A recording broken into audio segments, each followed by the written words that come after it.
केवल रवि किरणों से जिसका संपूर्ण प्रकाशित है अंतर, उस शिरजित वाणी में होता तत्वों का सुंदरतम दर्शन। सदर्शन बोध चरण पथ पर अविरत जो बढ़ते हैं मुनिगण, उन देव परम आगम गुरु को शत शत वंदन, शत शत वंदन। देव शास्त्र और गुरु के चरणों में शत शत वंदन करते हुए यहाँ देव शास्त्र गुरु की पूजन कल हमने प्रारंभ की है। इसमें स्थापना और जन्म इन दो छंदों के अर्थ की चर्चा कल तक हम यहाँ कर चुके हैं। बहुत ही सुंदर पूजन है और बहुत सुंदर भाव भरे हुए हैं। एक एक द्रव्य जो समर्पित करते हैं हम अष्ट द्रव्यों में से, प्रत्येक द्रव्य का बहुत सुंदर चढ़ाने का प्रयोजन हम क्यों चढ़ा रहे हैं और उससे तुलना, ये बहुत सुंदर प्रयोग है इस पूजन में। और जैन दर्शन के मूल सिद्धांतों को प्रतिपादन करने वाली यह सुंदर पूजन है। आज तीसरे छंद की तरफ हम आगे बढ़ते हैं। चंदन का छंद है। एक बार स्थापना का तो बोल लिया अभी हमने, जल का छंद भी बोल ले एक बार, जिससे कुछ याद भी हो, हैं दिमाग में कोई शब्द भी गूंजते रहें, चलते रहें इस तरह से, और कोई शब्द समझ में न आया हो तो वो भी बात ख्याल में आ गई। इंद्रिय के भोग मधुर विष सम लावण्यमयी कंचन काया,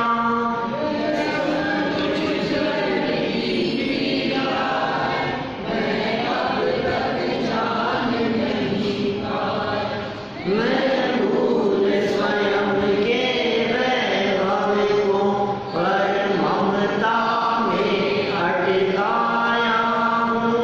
अब निर्मल साम्यक नीर लिए मिथ्यामल ढोने आया हूँ, मिथ्यामल ढोने आया। क्यों आए हो भैया? मिथ्यामल धोने आया हूँ, है ना? कल कर ली थी अपने चर्चा। ओम ह्रीं सिद्धिये सद्गुरुभ्यो जन्म जरा मृत्यु विनाशनाय जलम निर्वपामीति स्वाहा। कई लोग ऐसी बात कहते हैं कि जब द्रव्य नहीं चढ़ा रहे हो तो मंत्र नहीं बोलना चाहिए। ऐसा कुछ नहीं, ऐसा नहीं। पता है क्यों? क्योंकि जब हम भाव से ही पूजन कर रहे हैं तो मंत्र बोल करके भाव से ही चढ़ा रहे हैं, क्या दिक्कत है उसमें? हम भाव से ही तो कर रहे हैं क्या? और हमने भावना ही तो व्यक्त की है। जन्म जरा मृत्यु विनाशनाय जलम निर्वपामीति स्वाहा। भावी तो है और क्या है? जन्म जरा मृत्यु के विनाशन के लिए हम जल समर्पित करते हैं। अब आपको समर्पित तो कर ही नहीं रहे हो, फिर आप बोल रहे हो। अरे भाई, हम भाव भा रहे हैं, हम भाव पूजा कर रहे हैं, तो भावों से ही चढ़ा रहे हैं। चलिए, चंदन का छंद आगे कोशिश करूँगा कि अपन फल अर्घ तक के छंदों तक पहुँच जाएं आज, है ना? देखिए, जड़ चेतन की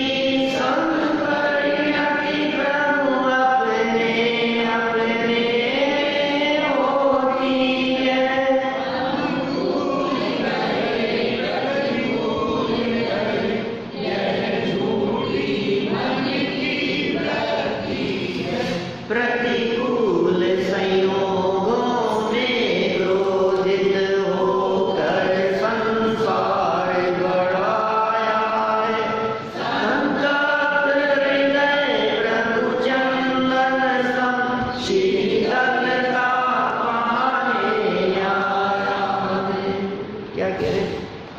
जड़ चेतन की। जड़ जानते हैं? जड़ जड़ क्या चीज है? कल तो आया था शब्द, जड़ की क्रीड़ा है। जड़ मतलब पुद्गल, जड़ मतलब अचेतन, जड़ मतलब जिसमें चेतनता नहीं है, चेतन से भिन्न। पुद्गल, धर्म, अधर्म, आकाश, काल, ये सब द्रव्य जड़ हैं, जड़ द्रव्य हैं।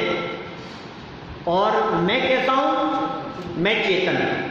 लाइन में क्या कह रहे हैं? जड़ चेतन की, माने पर की और मेरी, शरीर की और मेरी, ये दोनों अलग अलग चीजें हैं। शरीर अलग है और आत्मा अलग है। शरीर यहीं पड़ा रह जाएगा और मैं चला जाऊंगा। जाएगा कौन? शरीर के मैं। आप कहते हो शरीर साथ छोड़ जाएगा, शरीर साथ छोड़, शरीर कहीं नहीं जाएगा, शरीर तो यहीं रहेगा। हम शरीर का साथ छोड़कर चले जाएंगे। जड़ और चेतन की परिणति। परिणति मतलब क्या होता है? परिणति मतलब होता है परिणमन। परिणमन मतलब परिवर्तन, बदलाव, चेंजेस। हर समय वस्तु की अवस्था बदल रही है, हर समय परिणमन हो रहा है।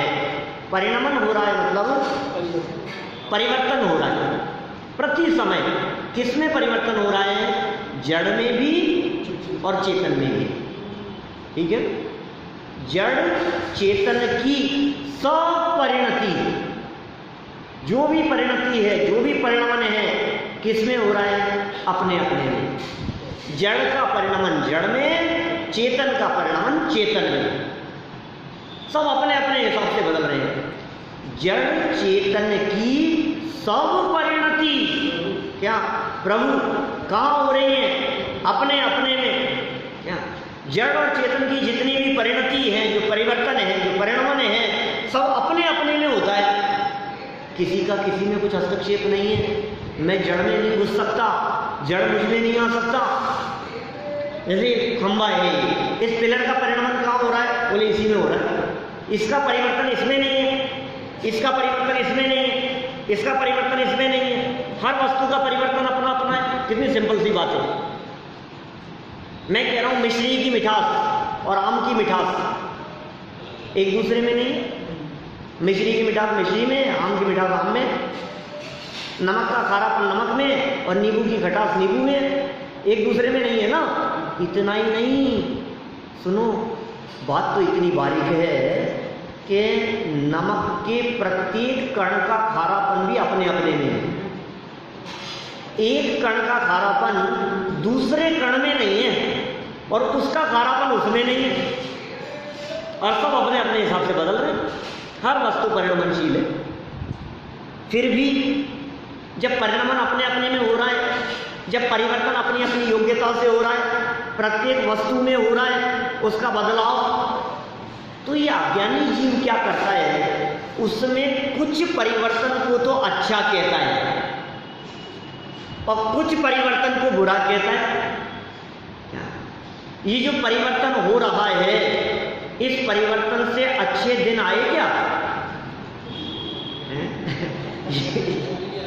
ये जो परिवर्तन हो रहा है, इस परिवर्तन से आपको कुछ अच्छा लगा क्या? ये जो मौसम परिवर्तित होता है, कोई उसको अच्छा कहता है, कोई उसको खराब कहता है। आज तो मौसम कितना खराब हो रहा है, कोई कहता नहीं मौसम कितना अच्छा हो गया है। क्या एक कहता है मौसम बिगड़ रहा है, दूसरा कहता है मौसम अच्छा हो रहा है। पापड़ सुखाए थे, छत पे खराब हो गए, छत पे पापड़ सुखाए थे, खराब हो गए। क्या माली कहता है कि ये बहुत अच्छा मौसम हो गया है, और धोबी कहता है मौसम बिगड़ गया। ड्राई क्लीन वाले को कपड़े दिए थे, 6 दिन हो गए, कल लेने के लिए गया तो कहता है नहीं मौसम खराब था, तो वो अभी तो 2 दिन और लगेंगे। गजब हो गया, मौसम खराब था और माली से पूछो मौसम बहुत अच्छा है, सारे पेड़ पौधे सारे सब बिल्कुल खिल रहे हैं, देखो आप ग्रीनरी चारों तरफ दिखाई दे रही है, कितना अच्छा मौसम है। तो मौसम अच्छा है कि बुरा है? अरे भाई सुनो, मौसम का परिणमन मौसम में होता है। क्या जगत का परिणमन जगत में होता है। हर वस्तु अपनी योग्यता से अपने अपने में परिणमित होती है, लेकिन अनुकूल है या प्रतिकूल है ये तेरी झूठी वृत्ति है अपने मन की। वस्तु का परिणमन तो अपनी योग्यता से। 2 लाइनें हो गई, देखो मैं पढ़ता हूं वापस, लाइन देखो, सब बोलो। जड़ चेतन की संपरिणति प्रभु अपने अपने में होती है, अनुकूल कहे प्रतिकूल कहे ये झूठी मन की वृत्ति है। झूठी वृत्ति है, ये अच्छा है ये बुरा है, ये अच्छा हो गया ये बुरा हो गया। अच्छे और बुरेपन की हम ही कल्पना कर रहे हैं। वस्तु से तो पूछो। मैं आपसे पूछता हूं लड्डू अच्छा है कि बुरा है, बोलो। अब कोई अच्छा कहेगा कोई बुरा कहेगा। जिसको लड्डू पसंद है वो अच्छा कहेगा, और जिसको मिठाई पसंद नहीं है वो कहेगा यार ये क्या लड्डू। अच्छा चूरमा दाल बाटी अच्छे हैं कि बुरे हैं? ये कुर्सियों पर बैठे हुए जितने हैं ना, इन सबसे पूछो तो ये कहेंगे चूरमा बाटी दाल बना लो, चूरमा बना लो, सबसे अच्छा भोजन है।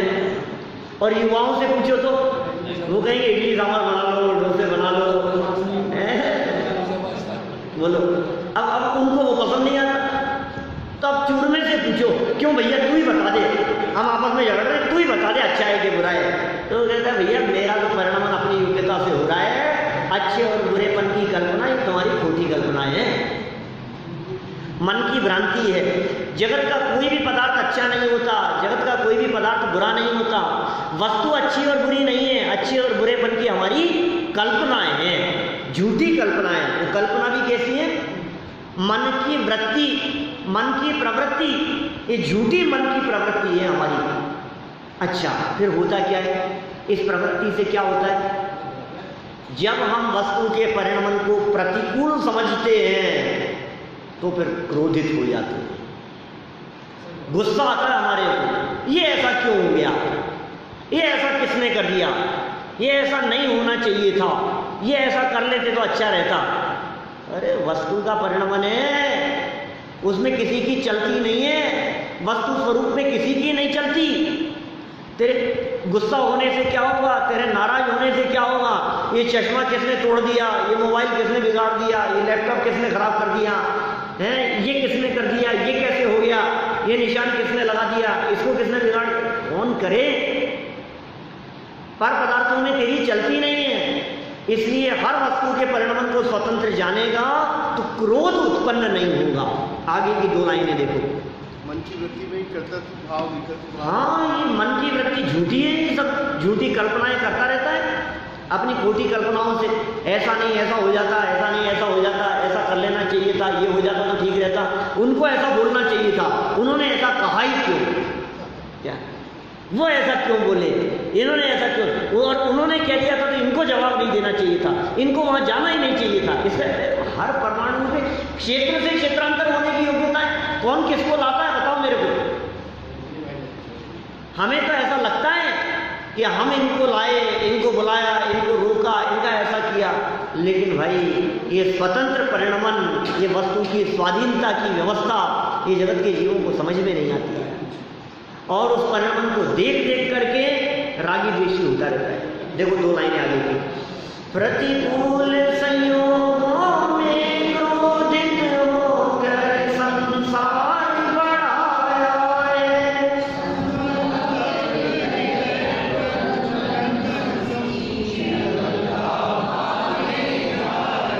प्रतिकूल संयोगों में क्रोधित होता रहा।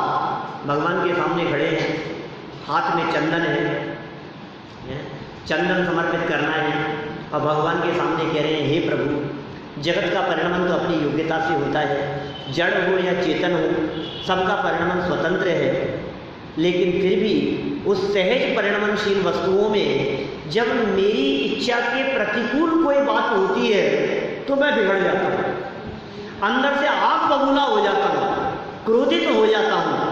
प्रतिकूल संयोगों में जब मैं क्रोधित होता हूँ तो मैंने ही अपना संसार बढ़ाया है, भगवान ने कुछ नहीं किया। भगवान फल देंगे, कुछ नहीं देंगे। मैंने अपने संसार को बढ़ा दिया है। प्रतिकूल संयोगों में क्रोधित होकर संसार बढ़ाया है, इसलिए संतप्त हृदय है आज मेरा। क्रोध से मेरा हृदय जल रहा है, तप्तायमान हो रहा है, जल रहा है। इसलिए हे जिनेंद्र देव, आपके चरणों की शरण में आकर चंदन के समान शीतलता प्राप्त करने के लिए ये चंदन समर्पित कर रहा हूं आपके चरणों। चंदन शीतलता का प्रतीक है। विष नहीं चढ़ता। मैंने एक दिन शायद पहले भी कहा था ना, चंदन के ऊपर विष नहीं चढ़ता है। चंदन पहले के जमाने की चर्चा की थी, शायद मैंने यही की होगी और तो कहा की थी चर्चा। राजा महाराजाओं के जमाने में जब एसी नहीं थे, जब कूलर भी नहीं थे, जब ये पंखे भी नहीं चला करते थे, तब वे राजा महाराजा लोग इस गर्मी से बचने के लिए क्या करते होंगे? मतलब क्या करते थे वो? गर्मी तो उनको भी लगती होगी। पहले के जमाने में राजा महाराजा उस गर्मी से बचने के लिए चंदन का लेप करते थे, क्योंकि चंदन शीतलता देता है। चंदन से तपन मिटती है। चंदन सम शीतलता पाने, चंदन के समान शीतलता। तो क्रोध के कारण जब मेरा अंतरंग जलने लगा, प्रतिकूलताओं को देख करके अंदर से जब मैं संतप्त होने लगा, तो चंदन के समान शीतलता पाने के लिए हे जिनेंद्र देव, यह चंदन आपके चरणों में समर्पित कर रहा हूं। ओम ह्रीं श्री देव शस्त्रुभ्यो संसार ताप विनाशनाय चंदनम निर्वपामिति स्वाहा। यहाँ लेखक ने जो प्रयोग किए हैं, क्रोध के अभाव की चर्चा की, दूसरे आगे के छंद में मान के अभाव की चर्चा करेंगे, फिर माया के अभाव की चर्चा की है, लोभ के अभाव की चर्चा की है। ये तो कवि की कल्पनाएं हैं। जल चंदन आदि को किस रूप में जोड़ा गया है ना। चंदन के लिए प्रसिद्ध है संसार ताप विनाशनाय। इन्होंने छंद के अनुरूप मंत्र कह करके कह दिया, क्रोध कषाय विनाशनाय चंदनम निर्वपामिति स्वाहा। चलिए, चंदन हो गया, सब शब्द क्लियर हो गए। अब देखो अभिमान की बात करते हैं। जब संयोग प्रतिकूल थे तो क्रोधित हुआ, और जब संयोग अनुकूल हुए तो क्या हुआ? अरे अपन तो क्या बात करते हो आप? अपने पास तो देखा क्या चीज है क्या? ये किसके ऊपर घमंड कर रहा है तू? ये बतला रहे हैं आगे। पहले चंदन चढ़ा, फिर जल चढ़ाओ तो कोई दिक्कत है? लेकिन ये जो व्यवस्थित क्रम है क्या, उस क्रम का उल्लंघन अपन क्यों करें? सारी पूजाओं में यही व्यवस्थित क्रम रखा गया है।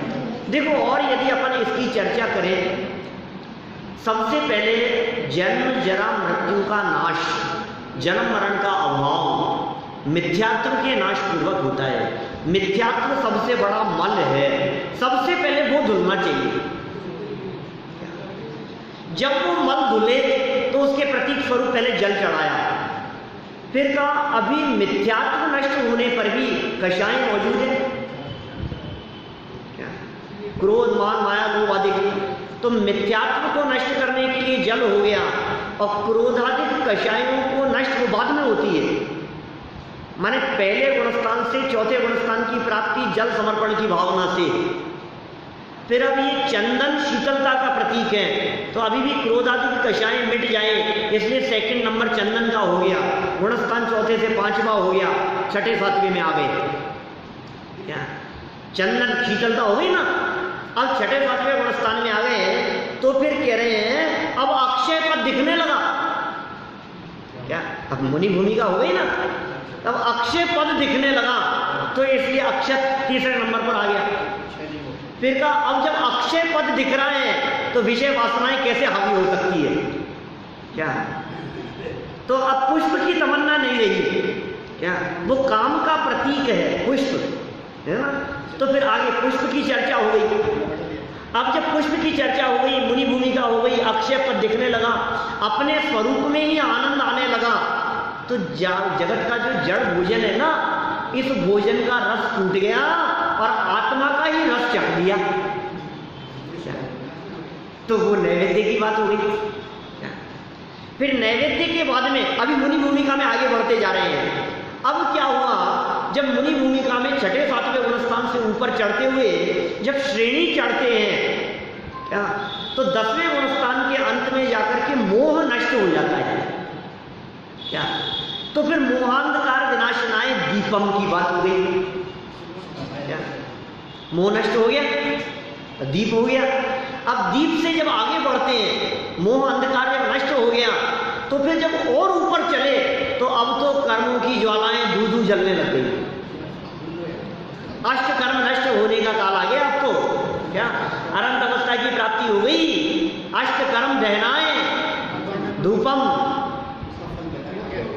और अब क्या हुआ, अब क्या चाहिए, अरे बोले अब तो मोक्ष फल क्या, अब तो परिपूर्ण अवस्था की प्राप्ति होगी। तो ये क्रमिक विकास है इनमें। तो इस तरह से अपन क्रम जो कहा है, जो एक प्ररूपित है एक पद्धति के रूप में सभी पूजाओं में, उसी को फॉलो करें अपन।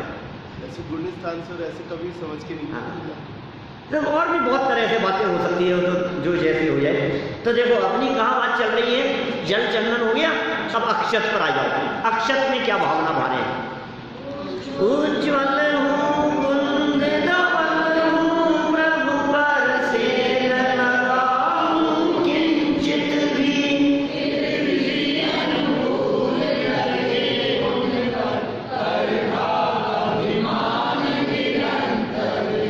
जड़ पर झुक झुक जाता चेतन की मार्दव की खंडित काया, निज शाश्वत अक्षय निधि पाने अब दास चरण रज में आया, अब दास चरण रज में आया। क्या कहा, उज्ज्वल हूं, स्वरूप कैसा है मेरा, उज्ज्वल। और कुंद धवल, धवल मतलब तो होता है सफेद, और कुंद, कुंद मतलब कुंदन की तरह, कुंदन की तरह पवित्रता, धवल और सफेद, या कुंद पुष्प की तरह धवल, ठीक है ना। उज्ज्वल भी है, धवलता भी है, निर्मलता भी है, पवित्रता भी है।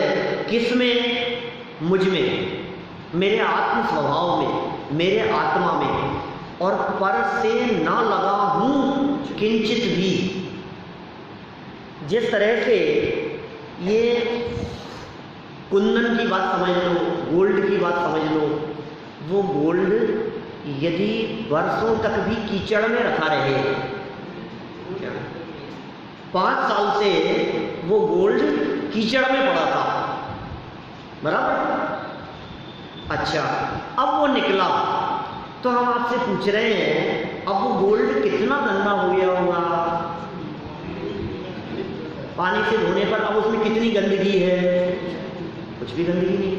तो साहब इतने सालों में भी उस गोल्ड में रंच मात्र भी गंदगी ने प्रवेश नहीं किया, नहीं किया। ये कह रहे हैं पर से ना लगा हूं किंचित भी। पर से अत्यंत भिन्नता है। मेरा जो स्वभाव है वो पर से अलिप्त रहता है, वो पर से अछूता रहता है। आत्म स्वभाव पर से भिन्न है, लेकिन फिर भी स्वभाव तो पर से भिन्न है, लेकिन फिर भी मैं पर की तरफ आकर्षित होता रहता हूं। स्वभाव तो पर को छूता नहीं है। आत्मा ने तो लड्डू को कभी छुआ नहीं है, महल मकान आदि को कभी छुआ नहीं है। आत्म स्वभाव ये जीव तत्व कभी भी धन को स्पर्श नहीं करता है, लेकिन फिर भी मेरी स्थिति कैसी है, फिर भी अनुकूल लगे उन पर करता अभिमान निरंतर जी। अरे जो जो अनुकूल लगता है, मैं कितना बुरा हूं, मेरी मूछें कितनी अच्छी है, क्या ऐसी मूछें हैं क्या किसी और की, बतलाओ। यहाँ सभा में ऐसी मूछें किसी और की हो तो बताओ। क्या बोलो, क्या कह रहे हैं यहाँ पर। फिर भी जो जो बातें हमारे को अनुकूल लगती है, शरीर के अनुकूल हो, परिवार के अनुकूल हो, बिजनेस के अनुकूल हो, आप किससे संपर्क करना चाहते हैं, आप किसके पास में उठना बैठना चाहते हैं, जो आपके अनुकूल हो। आपको मंदिर का अध्यक्ष बना दिया गया, टीम बनाओ अपनी, किस किस को चुनोगे, जो जो अपने अनुकूल हो। बोलो क्या क्या करोगे आप? हर जगह पर आपको अनुकूलता चाहिए। ये कह रहे हैं फिर भी जो अनुकूल लगते हैं पर को तो छूता भी नहीं है, पर को स्पर्श भी नहीं करता, लेकिन जो अनुकूल और प्रतिकूलपन की जो मान्यता थी, जो पिछले छंद में कही थी बात, पिछले छंद में अनुकूल और प्रतिकूलता की बात कही थी, फिर का प्रतिकूल लगने वालों से ये क्रोधित होकर के संसार बढ़ाता रहता है। और इस छंद में कह रहे हैं अनुकूल लगने वालों पर निरंतर अभिमान किया करता है। मान करण को कौन ठिकाना? क्या ठिकाना है इस मान करने का? क्या आपका चश्मा तो बहुत अच्छा लग रहा है, बस मान करने के लिए क्या चाहिए? कोई ठिकाना है क्या? आपकी टी शर्ट तो बहुत अच्छी लग रही है, कुछ भी कह दो आप किसी भी चीज के बारे में। क्या मुस्कान है आपकी, क्या मुस्कुराते रहते हो हमेशा। अब देखो आप छोटी सी बात में कुछ भी कहने पर आप नहीं, आपका शर्ट, आप नहीं आपकी टी शर्ट, आप नहीं आपका कुर्ता, क्या जूते बहुत अच्छे लग रहे हैं, और ये सोचते हैं जैसे मेरी तारीफ हो रही है। तारीफ हो रही है जूतों की, ये समझ रहा है अपनी। तारीफ हो रही है शर्ट की, टी शर्ट की, ये समझ रहा है अपनी। ये काम हो रहा है, निरंतर अभिमान करता रहता है। इससे क्या हुआ? तूने अपने स्वरूप को नहीं देखा, इससे क्या हुआ? जड़ पर झुकता रहा। जिसको जो अनुकूल लगा ना, जो अच्छा लगा, उसकी तरफ आकर्षित हो। झुकना मतलब आकर्षित होना, अनुकूलताओं के ऊपर आकर्षित होना। जड़ पर झुक झुक जाता चेतन। मैं चेतन होकर के जड़ की तरफ झुकता रहा, मैं जीव होकर के पुद्गलों की तरफ आकर्षित होता रहा। हूं तो जीव, आकर्षण किसके प्रति है? धन, वैभव, पैसा, जमीन, जायदाद, मकान, दुकान, ये सब इनकी तरफ आकर्षण है। जड़ पर झुक झुक जाता चेतन। तो क्या हुआ? मार्दव की खंडित काया। मार्दव क्या है? अपना स्वभाव। मार्दव किसे कहते हैं? सुनो, तो उत्तम क्षमा, उत्तम मार्दव। मार्दव मतलब क्या होता है? मान का अभाव, निरभिमानता, वो है मार्दव। मार्दव में अभिमान नहीं है, मार्दव में घमंड नहीं है, बोले खंडित कर दिया उसको। मार्दव जो स्वाभाविकता जो थी उसको खंडित कर दिया हमने, जड़ के ऊपर झुक करके। अपना जो स्वभाव था निरभिमानता का, हमने खंड खंड कर दिया उसको। हम पर के आधार पर अभिमान करने लगे, अपने स्वभाव को भूल गए और जड़ के आधार पर अभिमान करने लगे। जड़ पर झुक झुक जाता चेतन की, मार्दव की खंडित काया। निज शाश्वत अक्षय निधि पाने, अब दास चरण रज में आया। भाई साहब, जड़ की तरफ आकर्षित हो रहा था और अपनी निधि को भूल गया था। निज माने मेरी, शाश्वत माने परमानेंट, अक्षय निधि कभी खत्म नहीं होने वाला खजाना। निधि मतलब खजाने, अक्षय खत्म नहीं होने वाले। बस वो पाने के लिए पर का आकर्षण टूट जाए और अपनी निधि अपने को मिल जाए, इस भावना से यह दास हे जिनेंद्र देव आपके चरण रज में, चरणों की धूल, आपके चरणों के पास चरण रज में जहां आपके चरण पड़े वहां यह दास आ गया है। ठीक है, कोई शब्द समझ में नहीं आया हो तो बोलो। मार्दव की खंडित काया माने स्वरूप, काया मतलब उसका निर्माण, वो खंड खंड हो गया, मार्दव का खंडन हो गया, मार्दव नहीं रहा। मेरा जो स्वाभिमान था वो चूर चूर हो गया, अपने स्वरूप को तो भूल गया और पर के कारण आसक्त हो रहा है। ये मूर्खता नहीं है तो और क्या है। हाँ देखो क्या काम हो गए छंद। ओम ह्रीं श्री देव सद्गुरुभ्यो अक्षय पद प्राप्त अक्षतम निर्वपाणिति स्वाहा। कौन कौन सी बातें हो गई यहाँ तक? जल के छंद में मिथ्यात्व की चर्चा की, चंदन के छंद में क्रोध की चर्चा की, अक्षत के छंद में मान की चर्चा की, तो पुष्प के छंद में किसकी चर्चा करेंगे बोलो? मायाचार की चर्चा करेंगे। किसकी मायाचार की चर्चा करेंगे? भगवान के सामने खड़े होकर के, हे भगवान ये तो गलत काम करते हो। क्या अंजन को तो तुमने पार लगा दिया, द्रौपदी को चीर बढ़ाए हो, अब मेरी तरफ देखते ही नहीं हो आप। ये ऐसा तो नहीं चलेगा, जबकि मैं आपका सच्चा भक्त हूं। वो आपके पास में भगवान कभी कभी आता है, साल में 2-4 दिन आता है, और उसके साथ तो आप इतना भला कर रहे हो और मैं रोज आता हूं, ये बेईमानी नहीं चलेगी। कौन सी मायाचारी? मायाचारी भगवान में नहीं है, मायाचारी अपने में है। क्या मायाचारी कर रहा है? उस स्वरूप को बहुत सुंदर ढंग से खोला है। यहाँ इतनी सुंदर चर्चा की है इस पुष्प के छंद में।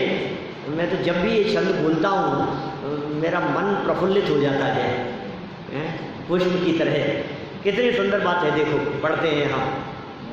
यह पुष्प सुकोमल कितना है, तन में माया कुछ शेष नहीं, निरंतर का प्रभु भेद कहूँ, उसमें जुता का लेश नहीं, चिंतन कुछ फिर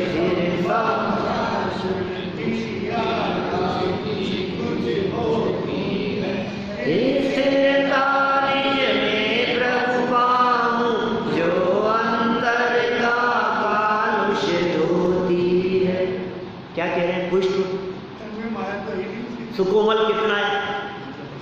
पुष्प बहुत कोमल है। फूल को हाथ में उठाओ, फूल की कोमलता, पुष्प की कोमलता, लेकिन पता है उसकी कोमलता में छल नहीं है, उसकी कोमलता में मायाचारी नहीं है, उसकी कोमलता में धोखा नहीं है। वो ऊपर से तो कोमल है ही, वो भीतर से भी कोमल है ना? ऐसा नहीं है कि फूल ऊपर से तो कोमल दिखाई दे रहा है और अंदर से कठोरता हो। ये पुष्प सुकोमल कितनाए, तन में, उसके तन में, पुष्प के तन में, उस पुष्प के स्वरूप में कुछ भी माया शेष नहीं है। जैसा अंदर वैसा बाहर। कितना कोमल है वो पुष्प। पुष्प का छंद है, पुष्प समर्पित कर रहे हैं भगवान के चरणों के सामने। देखिए भाई, ये तो कवि की कल्पना है। हमारे यहाँ जैन परंपरा में सचित्र फूल चढ़ाने की परंपरा नहीं है, क्या नहीं होनी चाहिए। जैनियों की भी परंपराओं में कुछ फूल चढ़ने लगे हैं, कुछ बाहुल्यता से ये बात होने लगी है। पुष्प चढ़ने संबंधी, क्या पुष्प वृष्टि संबंधी, ये हमारे यहाँ परंपरा नहीं। एक स्थान पर बहुत पुरानी बात है, मेरे गले में फूलों की माला डाली जानी थी क्या मंच पर, और मैंने मना कर दिया क्या कि नहीं, मैं नहीं पहनता। हमने तो शादी में नहीं पहनी फूलों की माला, तो धार्मिक कार्यक्रमों में कैसे पहनेंगे हम, है ना फूल। अच्छा क्या हुआ फिर? तो उन्होंने कहा क्या आपको फूल पसंद नहीं है? क्या फूल पसंद नहीं है आपको? फूलों की माला नहीं पहनते आप? तो मैंने कहा मुझे फूल बहुत पसंद है, इसलिए नहीं पहनता। क्या बात कर रहे हो आप? फूलों की शोभा वो उनके पौधों पर है, जहाँ वो सुशोभित होते हैं। वहां से तोड़ देने के बाद तो उनका जीवन पूरा हो गया, मर गए वो तो। माने कितनी हिंसा होती है उसमें। मैं आपको सच्ची घटना बतलाता हूँ। हमारे डॉक्टर दीपक जी हैं, आयुर्वेदाचार्य हैं, अच्छे विद्वान भी हैं। वो बहुत समय पहले वो फूलों को लाकर गुलकंद बनाया करते थे। वो बतलाते थे कि फूलों को लाकर के सुखाते थे, और जब फूलों को सुखाते थे पेड़ को चद्दर के ऊपर, तो सूखते हुए जब फूलों को लाकर के रखा, तो आप कल्पना नहीं कर सकते हैं कि उनकी पत्तियों को खोलने में और सूखने में इतने अनगिनती त्रस्त जीव उसमें निकलते थे, इतने अनगिनती त्रस्त जीव कि आप कल्पना नहीं कर सकते। हमारे मुनिराज घास के तिनके पर नहीं चलते, हरी घास पर नहीं चलते, फूलों का प्रयोग कैसे हो सकता है? कैसे हिंसा करें, एक एक पेड़ से तोड़े, एक एक फूल चुन चुन करके, ऐसे ऐसे हिंसा का काम नहीं हो सकता। मुझे ध्यान है, ये जैनियों की क्या बात करें हम, मुझे ध्यान है जब आगरा रोड पर जब विकास किया जा रहा था, 7-8 साल 10 साल पुरानी बात होगी करीब, तो चारों तरफ के पेड़ काटे जा रहे थे। न्यूज़पेपर की हेडलाइन थी वृक्षों का कत्लेआम। क्या? दैनिक भास्कर पत्रिका की। बोलो, माने अन्य परंपरा के लोग भी जो जैन नहीं हैं वो भी पेड़ पौधों के कटने को हत्या समझते हैं। क्या? तो हम जैन होकर के ये काम कैसे कर सकते हैं? यहाँ तो पुष्प के छंद के माध्यम से परिकल्पना की है, भावों की बात कही है। कई लोग आजकल इस प्रकार की बातें भी कहने लगे हैं, लोगों से सुनते हैं कि आप पुष्पम निरूपामी की स्वाहा बोलते हो, पुष्प चढ़ाते नहीं हो, झूठ बोलते हो। लोग ऐसी बातें करने लगे हैं आजकल, और मैंने कई जगहों पर देखा है। मैं और जगहों की क्या बात करूं, हमारे जैन मंदिर जनता कॉलोनी में भी कुछ लोग ऐसे जो पुष्पम निरूपामी की स्वाहा के लिए चढ़ाने के लिए थाली में फूल लेकर के आते हैं, क्या और पुष्प समर्पित करते हैं। बहुत ऐसा जगह जगह पर ऐसा होता है। आप झूठ बोल रहे हो, आप झूठ बोल रहे हो, तो भैया फिर हम ये कहेंगे, सुनो, यदि तुम इसे झूठ कहोगे तो पूजाओं में तो पता है कौन से पुष्पों की बात कही है। जब पूजाओं को पढ़ोगे तो कल्प वृक्ष के फूलों की बात कही है, फिर वहाँ की चर्चाएं की हैं, फिर ऐसे रत्नों की चर्चाएं की है, पता नहीं कहाँ कहाँ की बातें की है। तो फिर कहाँ से लाओगे चढ़ाने के लिए? ये सब प्रतीक स्वरूप है। जब जल चढ़ाने की बात करते हैं तो क्षीरोदधि का जल लाने की बात करते हैं, क्या? तो फिर लाओ क्षीरोदधि का जल, फिर झूठ काहे को बोल रहे हो तुम? क्या? ये सारी बातें भावनात्मक है, क्या?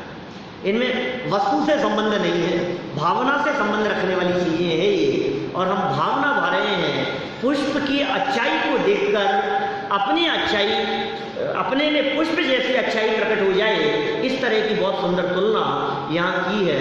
और कहा है पुष्प तो कितना सुकोमल है, उसके अंदर में माया नहीं है, भगवान के सामने खड़े हैं और रंगे हुए वो पुष्प, केसर से रंगे हुए, कलर किए हुए वो जो पुष्प हैं, वो पुष्प हमारे हाथ में हैं, कलर्ड चावल, और हम भगवान के सामने पुष्प समर्पित करते हुए भावना क्या भा रहे हैं, क्या बात कह रहे हैं उनसे?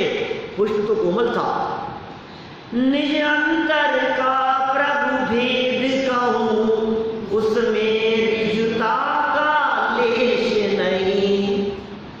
निज अंतर का, मेरे अंदर की बात है भगवान, हे शांतिनाथ भगवान सामने आप विराजमान हैं, हाथ में पुष्प हैं। पुष्प तो बहुत कोमल होते हैं, अंदर बाहर से कोमलता है, उनकी तो सरलता है। निज अंतर का, मेरे अंदर का हे भगवान, मैं भेद जानते हैं क्या किसे कहते हैं? अंतर का भेद मतलब राज, सीक्रेट। मैं दिल की बात कह रहा हूं हे भगवान आपसे, किसी और के सामने नहीं कही है क्या? लोग तो मेरे ऊपर उंगलियां उठा, किसको कहूं मैं, मेरे मन में क्या चलता है? हे भगवान आपके सामने कह रहा हूं, निज अंतर का प्रभु भेद कहूं, उसमें रिजुता का, रिजुता मतलब सरलता, क्या? उसमें सरलता का लेश मात्र भी नहीं है। ऊपर ऊपर तो हंस करके बोलता हुआ दिखाई देता हूं, लेकिन अंदर में काट करने की भावना रहती है। मैं क्या बताऊं आपको, मेरे दिल की बात क्या है, मेरे अंदर की बात क्या बताऊं प्रभु? आज के जगत के जीवों की दशा नहीं है ऐसी, ऊपर से चिकनी चुपड़ी बातें करना और अंदर से काट करना। आज के मानव के लिए साधारण सी बात है ना, ऊपर से मुस्कुरा करके बात करेंगे और अंदर में द्वेष बुद्धि, अंदर में कषाय बुद्धि। ये तो मायाचार है, ऊपर से कुछ और अंदर कुछ, इसे मायाचारी कहते हैं, इसे छल कहते हैं।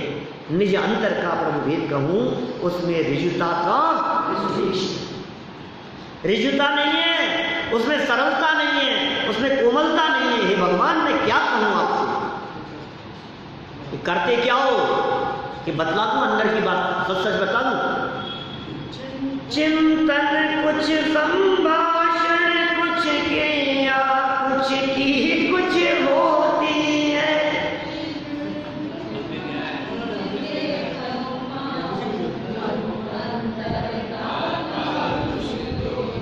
बोलो तो सभी बोल लिया है? क्या कहा?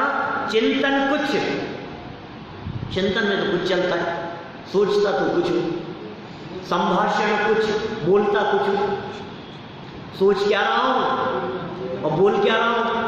क्या सोच तो रहा हूं कैसे भी करके ये ले ले और बोल ये रहा हूं। अजीब सा लागत मूल्य में दे रहा हूं आपको, क्या लागत मूल्य में ही। कितने ही दुकानदार दिव्य जी ऐसे मिलते हैं जो दुकान वाले हमसे ये कहते हैं, अरे पंडित जी आपसे, आपको तो क्या, हम भी सोचते हैं यार दुकान खोल करके बैठा है क्या? ऐसा होता है, ऐसा होना चाहिए। हाँ, इतना जरूर हो सकता है कि आप औरों से यदि 20-25% तक कमाते हो तो 2-5% लो, क्या एक्चुअल हो, है ना, जो योग्य है 5%, 10% जो भी है, लूटने जैसी स्थिति नहीं होगी। लेकिन ये ऐसा कैसे हो सकता है? क्या मैं बोल क्या रहा हूँ, मैं सोच क्या रहा हूँ, मैं कर क्या रहा हूँ, मेरे एक्शन इशारे क्या हो रहे हैं? देखो आप 220 पेज पर जो चित्रण किया मोक्षमार्ग प्रकाशक में, आप खोल करके तो देखो, भगवान के सामने खड़ा है, मुंह से तो अर्घ बोल रहा है, शब्द तो वो चल रहे हैं और मन में चल रहा है भगवान देखो यार मैं तो चढ़ा रहा हूँ यार, पूजा कर रहा हूँ आज, क्या रोज तो करता नहीं हूँ, आज करने के लिए आया हूँ, इस पूजा का फल वो मिल जाए मेरे को। बार तो पूजा बोल रहा है, अंदर में मन में वो चल रहा है और देख किसे रहा है? इधर तो अर्घ है और सामने भगवान है और देख रहा है कौन क्या कर रहा है, क्रिया क्या चल रही है तेरी? क्रिया से इधर उधर हो रहा है, वचनों का आता पता नहीं है और मन में क्या चल रहा है तुझे कुछ ठिकाना नहीं है। और हे भगवान, देखो कवि की कितनी सरलता है, भगवान के सामने हाथ में पुष्प समर्पित करते हुए कितने हृदय की कठोरता को कितना स्पष्ट शब्दों में यहाँ उजागर कर दिया है। ये सीक्रेट है ये अंदर का, मेरे अंदर के सीक्रेट को मेरे अलावा कौन जानता है? मेरे अंदर की बात को कौन जानता है? किसको पता है कि मेरे अंदर में क्या चलता है? अंदर में चलने वाली कषाय, अंदर में चलने वाली मायाचार, अंदर में चलने वाला छल, अंदर में चलने वाली धोखाधड़ी का परिणाम, बेईमानी का परिणाम, राग द्वेष का परिणाम, जो कुछ भी मेरे अंदर में चलता है प्रभु, अंदर में कुछ चलता है, बाहर में कुछ दिखता है। इसलिए एक वाक्य बहुत पहले, पता नहीं कौन से विद्वान का था वो वाक्य, दैनिक भास्कर ने कॉर्नर पर पढ़ा था बहुत सालों पहले। मैंने कहा है कभी यहाँ आप सुभाषित वाक्य जैसा, आप जगत के जीवों के सामने जैसा दिखने का प्रयास करते हो वैसे अंदर से हो जाओ तो आपका जीवन बहुत सुंदर हो जाएगा। जैसा आप दिखना चाहते हो, जैसा आप दिखाना चाहते हो, जैसा आप प्रदर्शित करना चाहते हो अपने आप के बारे में, वैसे अंदर से हो जाओ। लेकिन दिखाना तो चाहते हैं हम कि हम रात्रि भोजन नहीं करते, क्या अरे नहीं वो देख लेंगे, अरे उनके सामने बंद कुछ नहीं खाया, अरे तो अंदर से बदल जाना। दिखाना तो ये चाहता है कि मैं ऐसा नहीं करता, मैं ऐसा पापी नहीं हूँ, दिखाना तो ये चाहता है मैं बहुत अच्छा हूँ, मैं बहुत सरल हूँ, अरे तो अंदर से क्यों नहीं सरल हो जाता? ये पुष्प के साथ में कितनी सुंदर यहाँ तुलना की है अपने आप की।